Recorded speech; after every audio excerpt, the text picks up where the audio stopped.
Hello and welcome to The Nation. You're with me, Tehmina Kaoosji, coming live from the Bernama News Channel studios. And today, on a Monday, we shift our focus to the road transport as well as the traffic issue and fatalities, which are just increasing in Malaysia. And in particular, we turn our focus towards a national consumer education campaign, which kicked off in June 2018, called Play a Role. And I'm delighted today to host, among others, Deputy Minister of Transport, Dato Kamarudin Jaafar, as well as Mr. Antony Lee, Chairman of PIAM, as well as Superintendent Chip Ho, PDRM representative from the Traffic Department. Gentlemen, it's a pleasure to have you all here. How are you today? Thank you very much for inviting me and my friends to this very important program for the Rakyat of Malaysia. Yes, that's right. Dr. Kamarudin, I think I will just get the ball rolling by asking you. Now, tell us a little bit about what is the Ministry of Transport's official stance in wanting to combat the road safety crisis, which also, as a new government, you have inherited.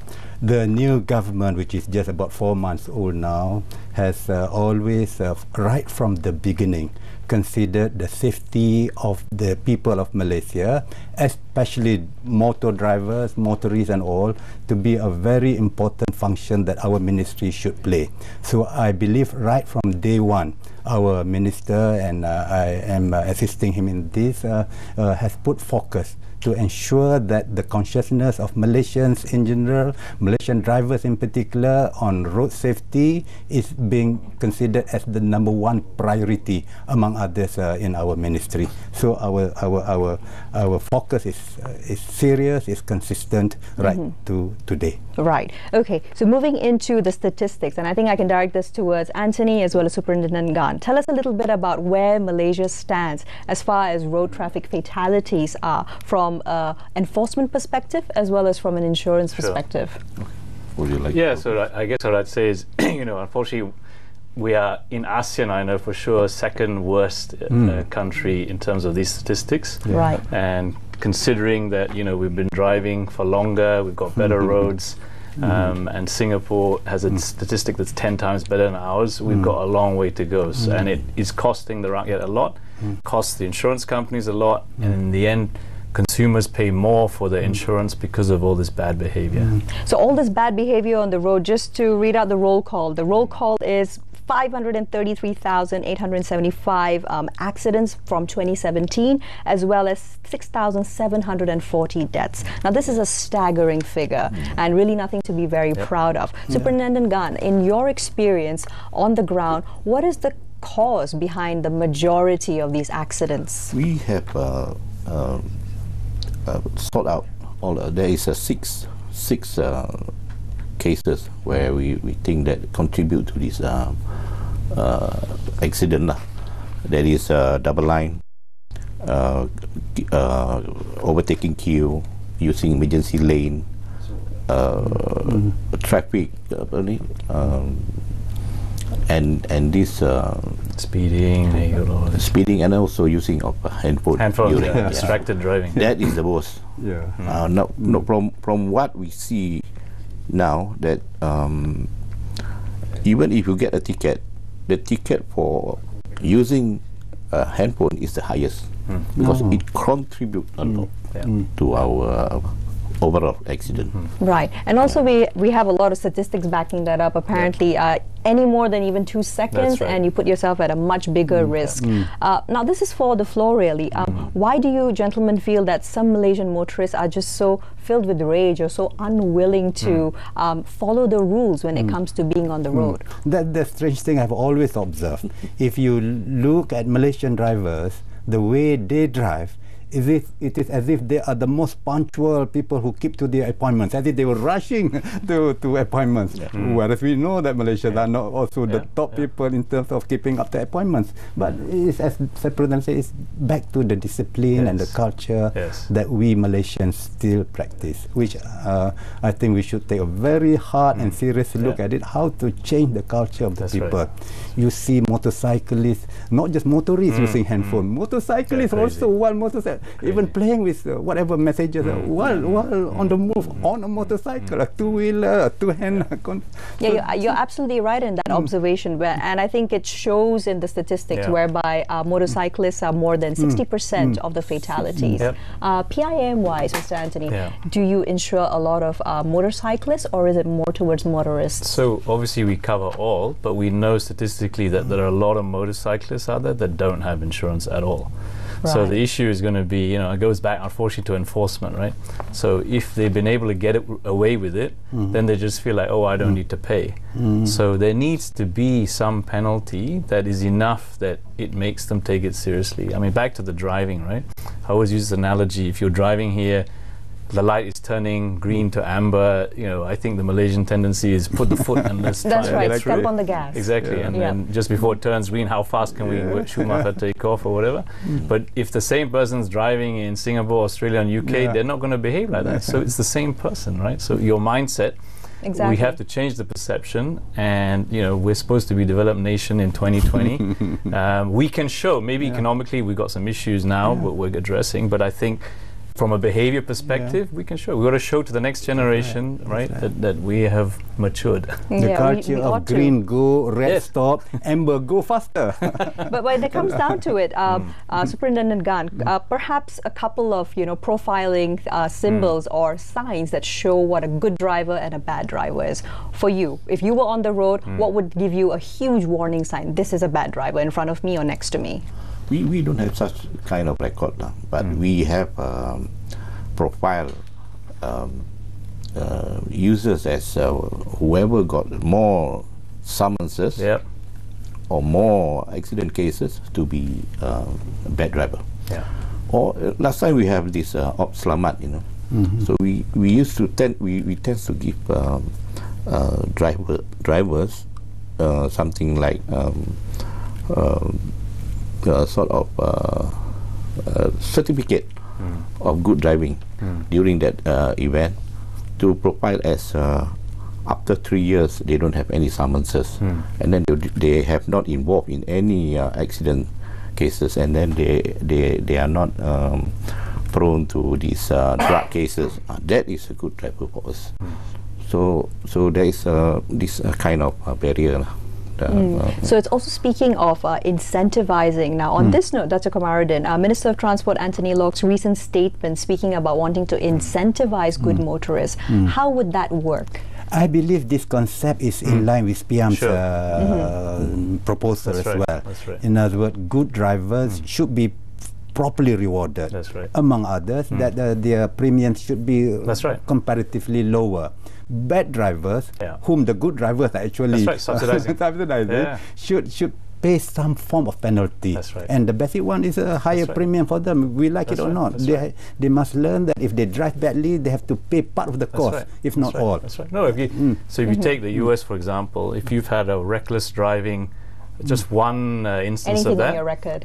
You will pay 2.2 times more for your premium. That's a lot. Right? And if you just had some normal summonses, one speeding offense, it's 1.3 times.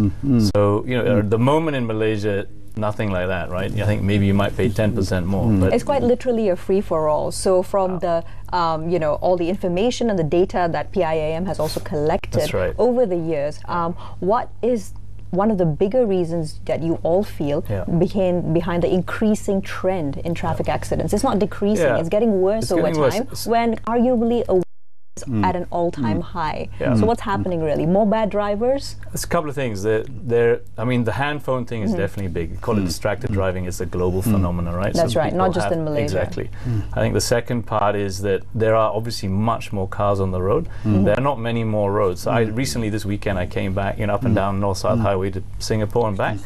There are stretches of that road where it's very busy, and there are people still trying to be in a race, and they drive far too close to each other, even in the rain.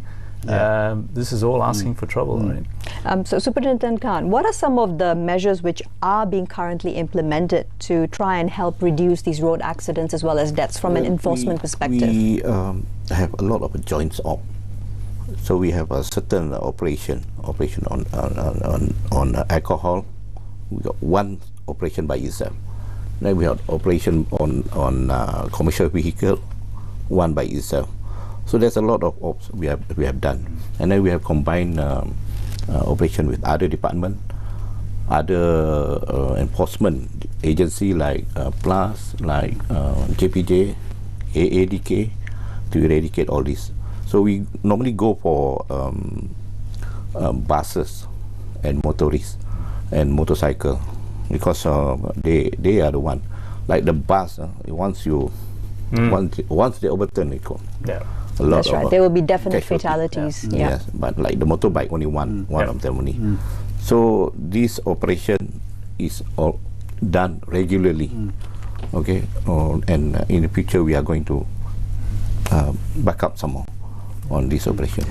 I mean, what about, sorry, just speaking about buses, what about speed limiters on buses, Dato Kamarudin? Would that be advisable? Speaking from the ministry point of view, we see statistics. Of course, we are not happy at the way buses accidents are happening, at the way double-decker buses are speeding turning up, turtle, We are not happy. So we need, I think, more discussions between various departments and ministries to ensure that there is a real coordinated activity to ensure that the safety of the passengers and the road users is the primary consideration, and therefore profit motive of business people and should come second to that. Right. Life is the key thing that we have to work together. So about getting all stakeholders to work collaboratively, I draw it back to a recent case, the Rapid KL bus that ran amok not so long ago, less than a month ago, and it was actually found that the driver was under the influence of substances. So speaking from an industry perspective about the drivers themselves, in particular for these commercial vehicles, what can be done to further tighten, to ensure not just their own safety but the safety of the entire passenger community that's on board? I think they have to be screened before they've been employed. You know, these drivers. You have the company must have to screen their workers first before they allow them to drive any buses. So very easy just to contact the police or the drug side, just to come and do a thorough check perhaps even. Yes. The other one is maybe the owners, the directors, the boards have to be accountable, and maybe if there's more than a certain number of accidents, they lose their license or they pay some massive fine. I think we from the ministry will support any enforcement imposed, and because life is definitely number one priority for all of us. Yeah, so there's nothing more precious than life, of course. But when we look at the day-to-day behaviors of Malaysian drivers, we do see a lot left to be desired. So what would be one of the primary things that you feel your ministry will be working towards in this term, Dato? We are, of course, always monitoring the issuance of licenses. Right. We are, of going course, back to the roots of it. Right. That driving schools must be really strictly monitored to ensure that driving lessons are really properly given out to student or learner drivers, so that the discipline from day one, the moment they hold the steering wheel or the handle of the motorcycle, they are already sort of being imposed the attitude and the discipline that this is about life and death.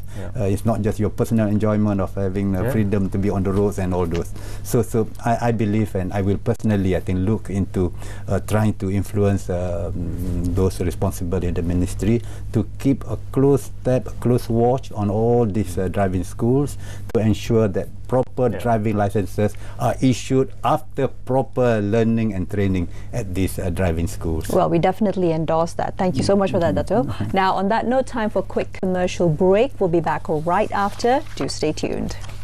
Welcome back to our discussion on Play Your Role, a national consumer education campaign launched in conjunction with the Ministry of Transport, the Police Department, as well as the Insurance of Malaysia. Dato Kamarudin, so we were speaking about you wanting to in particular focus on what goes into giving out a license to the average Malaysian. So we have hundreds of thousands of new drivers coming onto Malaysian roads each year. There's also currently, the Ministry of Transport has just announced that anyone who has acquired a license through illegal means, in particular the lesen terbang, or those by foreigners who have not gone through Malaysian road transport rules, they need to surrender. How successful do you think is going to be to warn these individuals, who amount to about approximately 14,000 licenses, to surrender? Is it going to happen voluntarily? What action will you be taking? About a month ago, our minister has made that announcement, a revelation. It was after a police operation has already taken place, and a few officers in our relevant department has been sort of taken in by the police for action. So the minister has given, I think, a grace period of 1 month for those who they fully know that they have got these licenses not through the proper means, to surrender themselves and their licenses. And the promise we can assume would be that once you do that, you are not going to be taken any further action upon. I learned that perhaps not that very many yet have surrendered themselves, but I hope they will reconsider this, and those that are following this program should please come forward, reveal yourself. No extra action will be taken against you.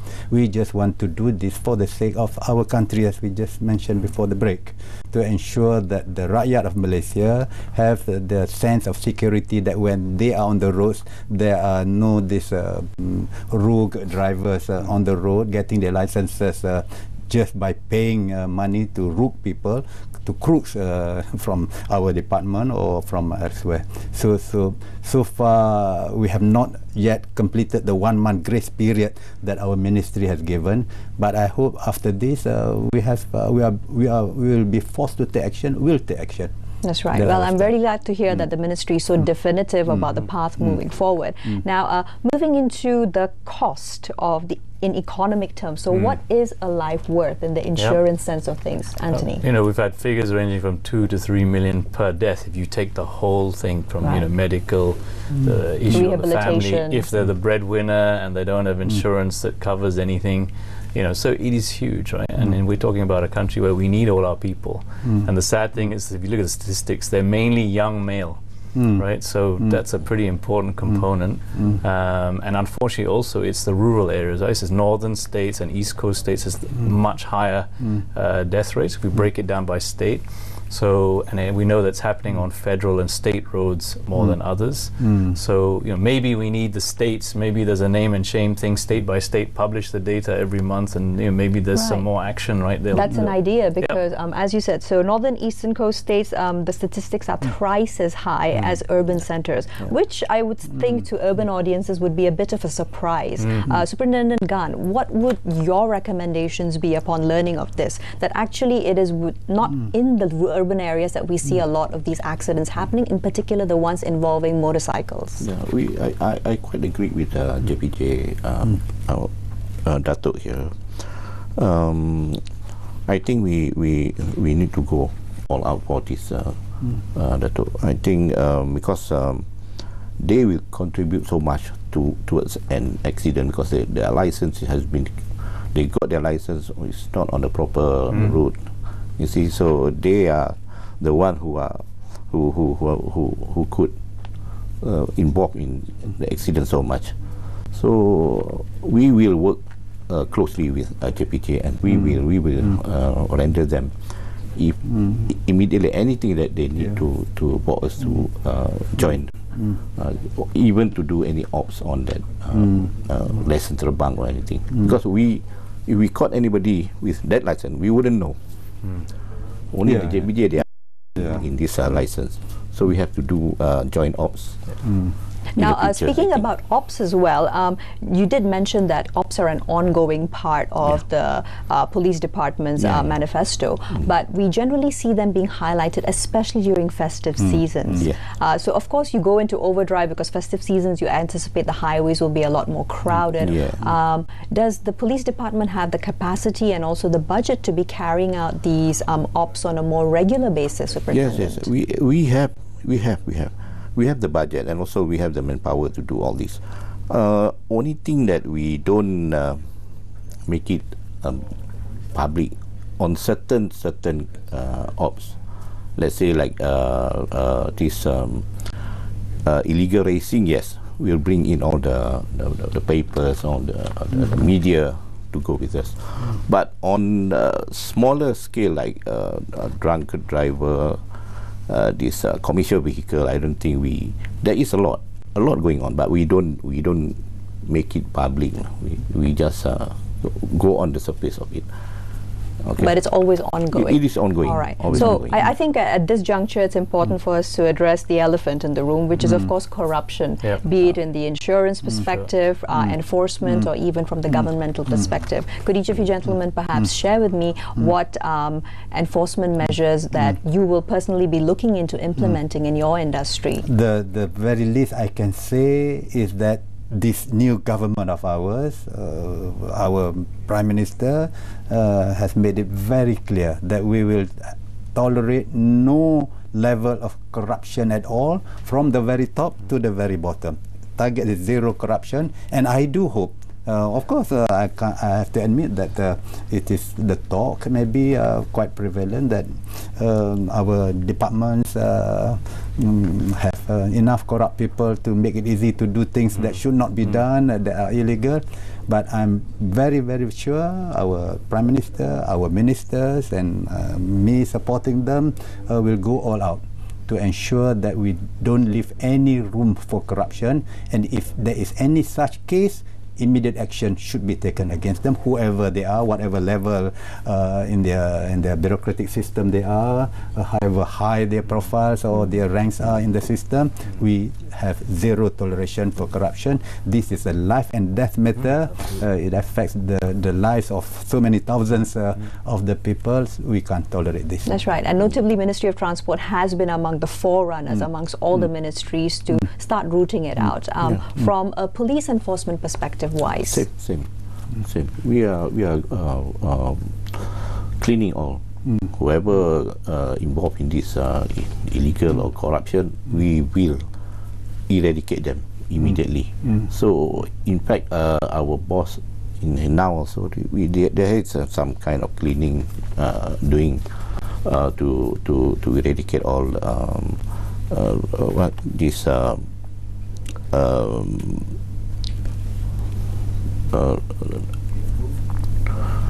bad doing on their job. Okay, so we really agree with JPJ to that we will not say not stand for any more corruption within the system. But now I'm shifting the focus to the insurance industry. Anthony, we have figures which tell us that on a daily basis, 14.8 million ringgit are made in claims for motor vehicle and other accidents. So that must be a number that literally makes insurance professionals want to scream. Absolutely, no. And now what can we do to ensure, and what suggestions do you have to bring this into a much more manageable figure, also for the good of people? Sure. So we've actually put in a fraud intelligence system across all our networks. So it's in its second phase at the moment. So all insurers share their accident claims statistics with each other. So this system can actually pick out abnormalities. So, there are general trends, and if they spike, then it's reported to each of us, and then we can go in and do our own homework to see whether we can see that there's fraud, because we know there are syndicates that operate. But anyway, if any member of the public, if you detect someone trying to do something dishonest, please report it to the association or your insurer, then we can actually take further steps. Because at the end of the day, we are all paying and the for all of this stuff that's going.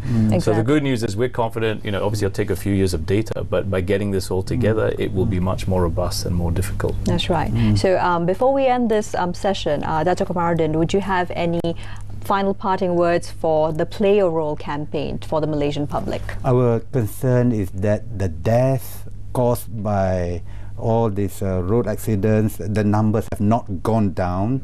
Well, last year it was a very minor reduction, but practically still not to our satisfaction, definitely.